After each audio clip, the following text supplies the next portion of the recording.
Hey everybody, welcome to yet another episode of this fucking goddamn show we call Deep. Fuck. Fart free. No, that doesn't sound right. Oh shit, it's right on the screen. Deep Fat Fried.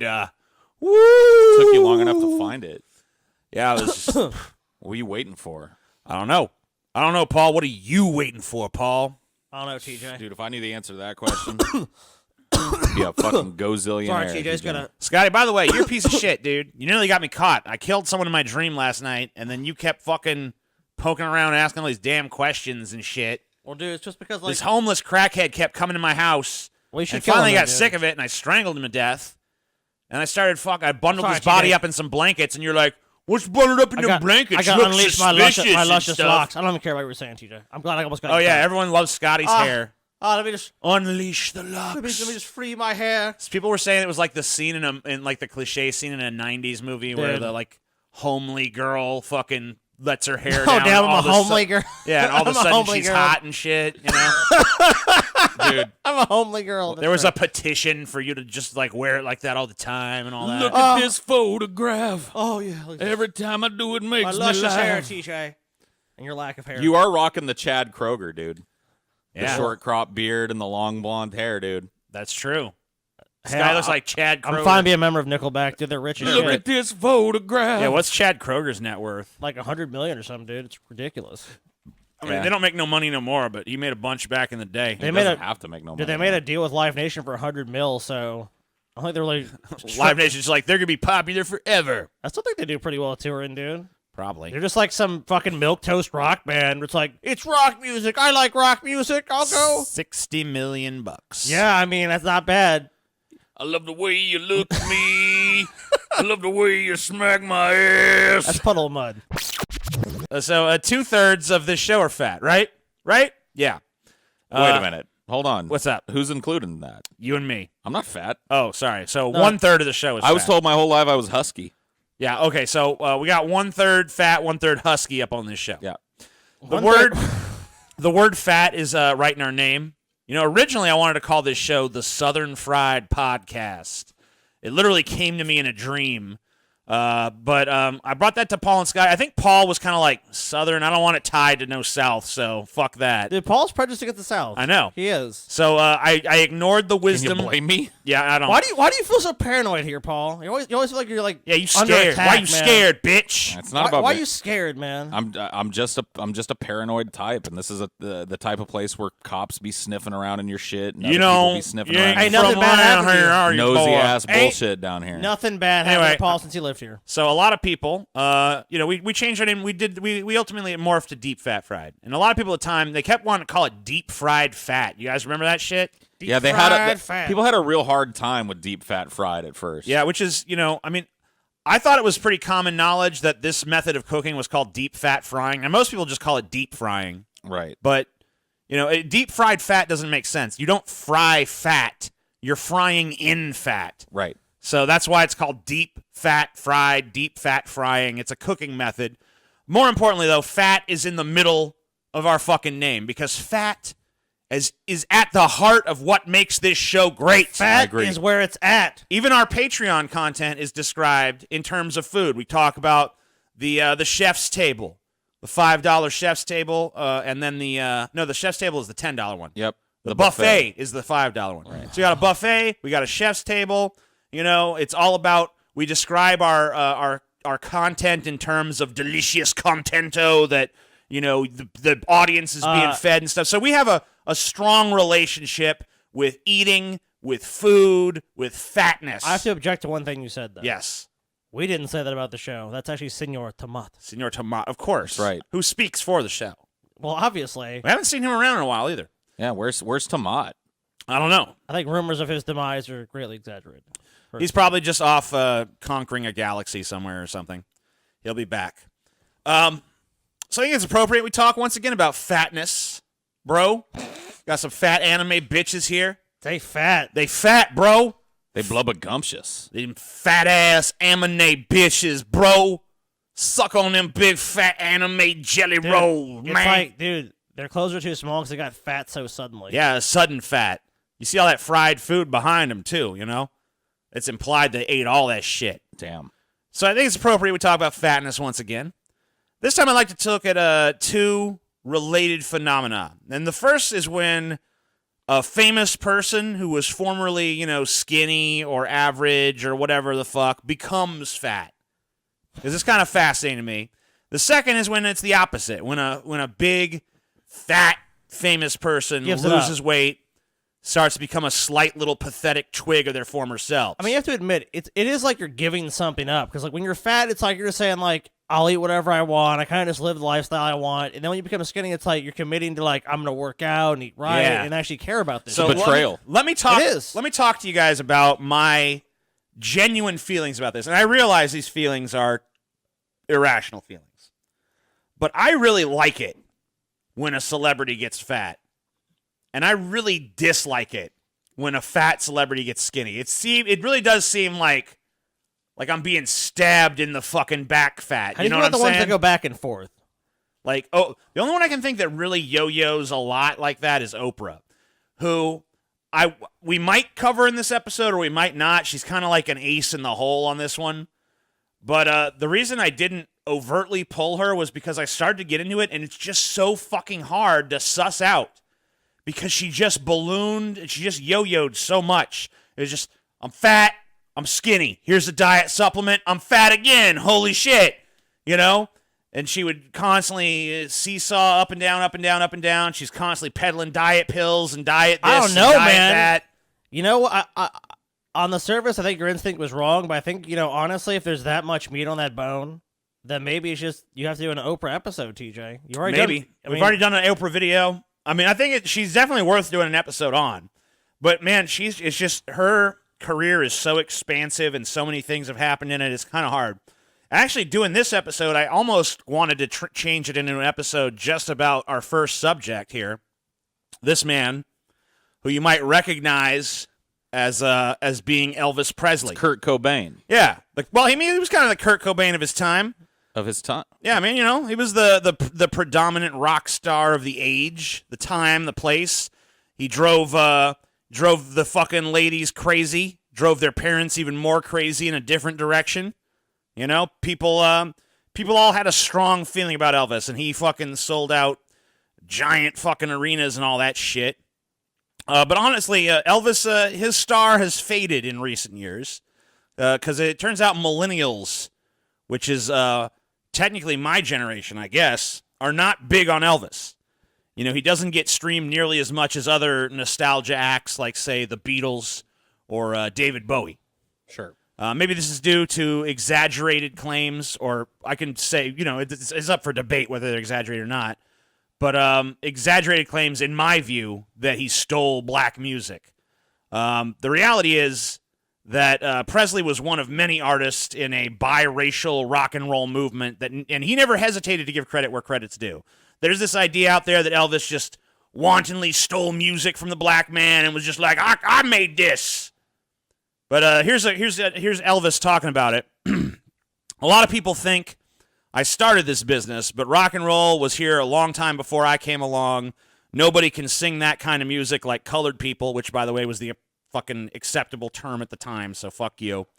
Let's face it, I can't sing like Fats Domino. I know that.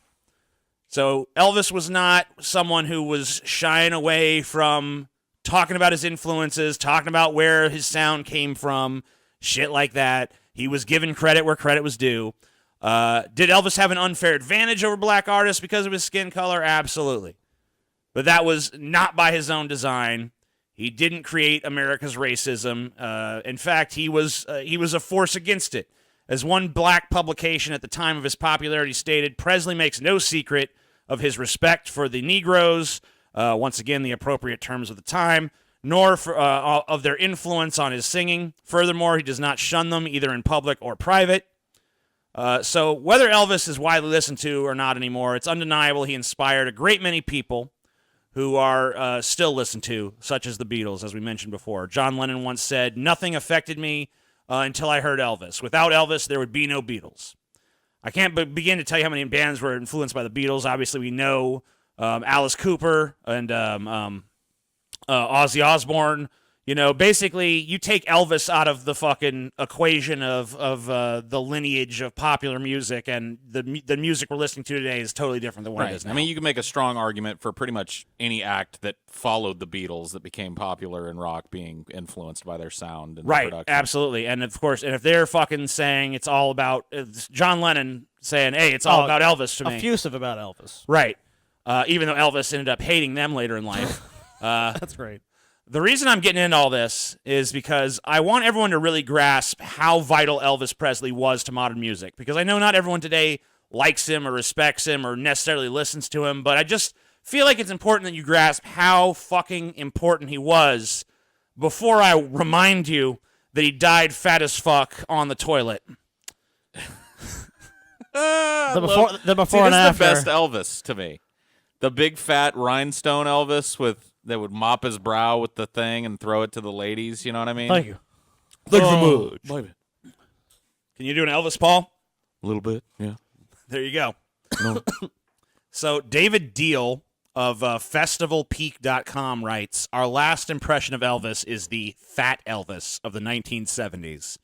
A sweaty, blubbery shell of his former self, spaced out on drugs in his gaudy Elvis suit as he butchers his song catalog on a Las Vegas stage, which is what we're looking at here. Yep. Beautiful, dude. And that's kind of, that's the, I don't know if that's the enduring Elvis, I don't know. It is in my mind. So when I say Elvis, do you see, I think of this Elvis. do you see young, skinny, No. popular fucking, this Elvis was popular too. I can't take that away from him. He was, for sure. Scotty, if I was to just say Elvis, obviously it's kind of biasing you to have it on the screen at the time, but like, if you're just out and about and you just picture Elvis in your head, if someone says Elvis Presley, do you see this Elvis or do you see this Elvis? It just really depends. Sometimes, like, if we're talking about the end of like pretty much past his prime, I think of this Elvis. If we're talking about before, But if I just say Elvis Presley and you just, where's your mind? Probably younger Elvis, honestly. Gotcha. All right, so the thing about Elvis's later years is they're kind of maybe a little bit unfairly maligned. Elvis's tenure in Vegas actually helped to draw in Middle America in a time when Vegas was struggling to appeal to that exact demographic. Vegas had kind of become not a very hip town. It was kind of just for the gamblers, and that's not enough to sustain that city. You need people coming for other reasons. And Elvis was doing this twice nightly show that was a huge success, and it kind of proved that a big enough star didn't need to go on tour to make money. And Elvis, Frank Sinatra kind of blazed the trail for him a bit there, but Frank was always more of something like, hey, I'm going to go to Vegas and gamble, and maybe I'll catch a Frank Sinatra show. But people would go to Vegas specifically to see Elvis. So as author Richard Zoglin, author of Elvis in Las Vegas, wrote in the New York Times, Elvis brought something new to Las Vegas. Not an intimate Rat Pack-style nightclub show, but a big rock concert extravaganza. He showed that rock and roll and country and R&B too could work on the big Vegas stage, and he brought in a new kind of audience. Not the Vegas regulars and high rollers, but a broader, more middle American crowd. Female fans who would scream for Elvis as teenagers, families who made Elvis the centerpiece of their summer vacation.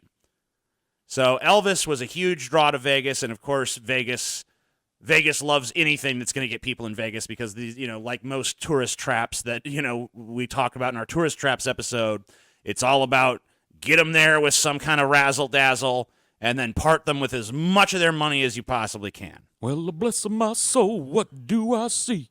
A big cheeseburger and it's covered in cheese. Oh, he'll go way further than that. I hope you cover his favorite sandwich in this episode. Oh, don't you fret, my yeah. friend. And it's not what you think. I actually learned that was one of his favorite sandwiches, but there was a sandwich he liked better. Oh, really? I didn't know that. Yeah, it's kind of Cool. crazy. So you see here, this is a giant marquee outside of this this theater for Elvis. You see Ike and Tina Turner there on the side. Little Ike and Tina Turner. Ike and Tina Turner are coming, but Elvis! So, unfortunately, though, Elvis kind of became a victim of his own success. So this 2 shows a night for weeks at a time, You know, like we've been doing a fucking pretty rough schedule ourselves, but I mean it's nothing compared to what Elvis was doing at this time. Fuck no. I mean we've been for the last couple weeks we've been doing shows every day to get some in the bank so that we have some time to work on some of these other projects we're working on, and I'm sure the audience will see the results of the fruits of those labor pretty soon. But it's nothing compared to what Elvis was doing, you know, especially as a big fat dude getting up on stage, belting out all these tunes. Two shows a fucking day, weeks at a time, without a fucking break. So Elvis started taking pills to wake up and pills to go to sleep. Never a good sign.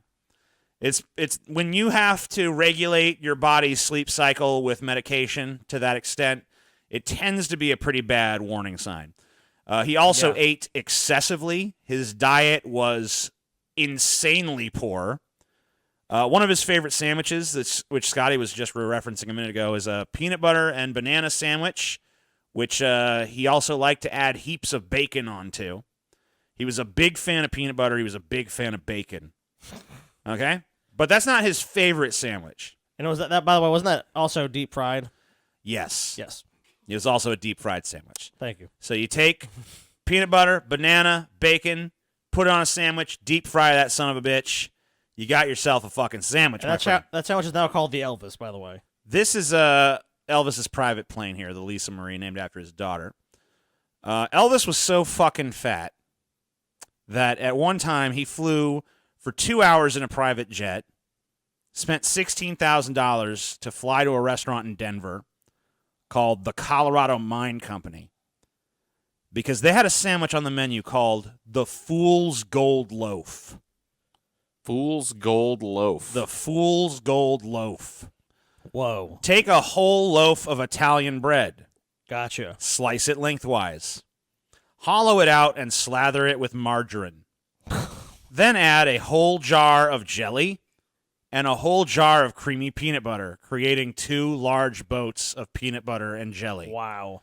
Finally, add a whole pound of fried bacon. Before adding the bacon, dab away the grease on paper towels. Of course. Then reunite the sandwich halves, deep fry, and serve. Wow. I'm fucking flabbergasted. I want one of these so fucking bad AJ, right you now. know what? All right, so yeah, I what's up, want Scotty? to point out that I bought a deep fryer Yeah, for that turkey, dude. cool. Maybe I need to make one of these. Well, listen, you might not want to deep fry it because everything else I've looked at seems to suggest the deep frying thing is an exaggeration. But everything else about the recipe seems to be spot on.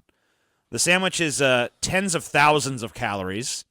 It's sometimes referred to as the sandwich that killed Elvis. Sweet. They still sell it? Yes. The Colorado Mine Company is no longer in business, but one of the cooks started their own restaurant, and they still offer this item to this day. Now, typically, you don't eat this entire sandwich. This is chopped up into pieces and shared. But when Elvis arrived in Colorado, the restaurant owner of the owner and his wife of the Colorado Mine Company, actually met him at the tarmac with 22 of these. What? And Elvis and his guest actually spent 3 hours chit-chatting and eating these sandwiches. 22 of them? 22. How many people do you have with him? Like 4. Damn, dude. 4 or 5. It was not a big group. And they apparently sat around eating these sandwiches for hours. I don't know how many were left when all is said and done, if any were left. But Elvis Presley was a very self-indulgent eater. Now, it's likely that this sandwich literally did kill him. Maybe not this particular sandwich, but his diet in general.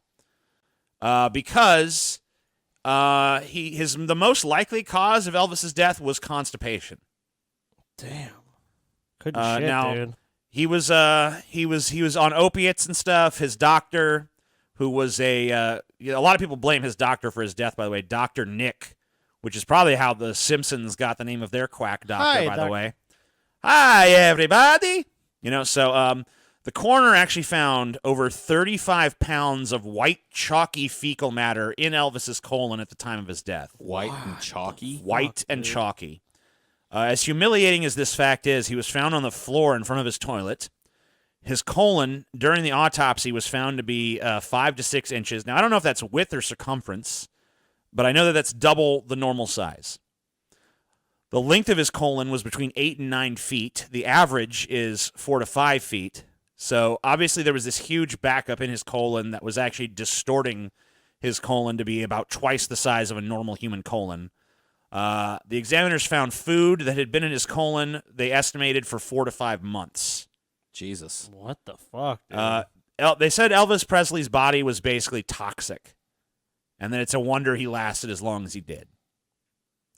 Now, a lot of people, it's not 100% known that this is what caused his death. There was some heart condition stuff, but the heart attack might have been brought on by him straining once again to try to pass this horrible mass of white, chalky fecal matter. Jesus. That was trapped in his oversized, swollen colon. He needed the fucking colon cleanse, dude. Sounds like a good band name, Swollen Colon. Swollen colon. So, Elvis, Damn. you may have lived your life, the majority of it, without man titties and without a flabby ass. But you died with months' worth of peanut butter and bacon rotting in your no longer functional bowels. So bless you, Elvis, for you are one of us. May your soul dine forever in the buffets of fat heaven. Yeah, dude. If there is a heaven, I hope Dude, Elvis is there. up there right now, eating a fooled gold loaf. So sad. Paul's dead. You know what's not sad, though? What's not sad, Scotty? Us getting more money! Woo! Woo! We have an offer this month. Patreon, Patreon. Everybody loved a Patreon. Special November shit. Patron's Choice. Patron's Choice Awards. You hunger for more content. Featuring Johnny Depp. More Flash Friday. More Cinema for Cynics. Johnny Depp might actually... More DFF. Yeah. Made to order for you. Stuff yourself. Are you trying to do the Tomat voice? Yes. I guess since Paul's dead, you're going to have to take over. Correct, TJ. Correcto mundo. You are wise, TJ. Yes. You pitiful little worm. I will crush you, TJ. Brutal. That's against the law now. No, TJ. Not for Tomat, it is not. So anyway, what do we got from this month, Johnny? Well, more Flash Friday, more Cinema for Cynics, more DFF. What the fuck do you want? Whoa. So, guys, a lot of people want their topic Deep Fat Fried. Yeah. $5 and $10 people are both going to have a chance to make that happen. Yeah. What about, you know what? I really want the guys to watch this movie and do a commentary on it. You guys get to choose. Let me just tell them what they get, Scotty. All right. They get to choose one episode Deep Fat Fried, patrons only selection. They get to choose one fucking what's that other thing we do? Cinema for Cynics thing. You get to choose one movie commentary movie, and then they get to choose also some stories for Flash Fried one week. Yeah, it's gonna be good. It's gonna be magical. Because people always complain, you guys don't listen to your fans. We're gonna prove you wrong. We're gonna listen to you. We're gonna fucking listen. We're gonna listen till you can't even fucking stand us listening no more. You pieces of shit. Go become a patron. Do it now. Do if it. Not, I guess you won't. Stupid bastards. And we'll be sad. By the way, I know a lot of people have been wondering, like, what the fuck's going on with the talent show shit. We got the rules all lined out. We've been doing a bunch of fucking makeup shows lately because we're going to start working on the studio, and we're probably going to use that same time that the studio is being worked on to put the contest out there and give you guys some time to get your submissions in line. So expect some announcements on that coming probably sometime next week. I know I've said it before, but this time I really mean it. Yeah. So it's going to happen. The Definitely rules are all written out. Yes. We know exactly what categories are going to be. We know exactly how it's going to be structured. We're just waiting for the opportune time to roll it out, which is probably going to be probably late next week. A lot of show updates coming. Another note, we have Dank D&D is going to be coming back. There are some things that we are still working on, trying to perfect the show. But that is because we want you guys to be blown away. Blown. And that's what we're hoping for. We're trying to blow you. And we're getting closer and closer. So. Yep. So lots of new developments. I know we've been touting this stuff for a while, and people are probably like rolling their eyes at this point, like, God damn, is it ever going to happen? Yes, it's going to fucking happen. It's like We're 99% of the way there on a lot of this shit, and we're just trying to get that little 1% devil in the details bullshit taken care of. Well, with D&D, we established something. We established every time that we did it a little bit bigger and a little bit better. This time we're going a lot bigger, and it's a lot better. And you guys are going to see the final product. A lot sexier. Some patrons have already seen the studio, but the studio is not even complete yet. We're gonna have big, large, heaving, naked breasts. No, because it's YouTube, so we're not going to do that. I mean, if we could, but we're going to get as close to that as we can, as close to that as we fucking can. Women in loincloths. Oh yeah, except we can't deliver that because we're. It's going to be fucking sexy. We're going to just hire some strippers and put them in like D&D shit and have them dance in the background. It's going to be crazy. There's going to be fireworks. There's going to be pyrotechnics. There's not going to be any of that. Yeah, I know. You know, there's going to be some cool lights and stuff. There's going to be that in spirit. Though, it's going to be atmospheric, TJ. In spirit. Okay. I think we should do all that. Why aren't we doing all that? Someday. We're aiming for that. We are aiming That's the for final destination. Yeah. But we're on Not our even way. that is, TJ. No one knows. Oh, that's not even. Yeah, who knows? The sky is the limit. Eventually, we're just going to repurpose the entire universe into one extended Pessimist Productions production. That sounds good to me. So, become a patron. Help with our global conquest. Help with our galactic. Fuck that. Help with our universal. Fuck that. Help with our multiversal conquest. There you go. Finally. Yes. There's no limit to our ambitions. But first, you have to become a patron. The more money you give us, the crazier shit we can do. The only way that's going to happen. The crazier shit we become can do. Become a fucking patron. Oh, yeah. Peace.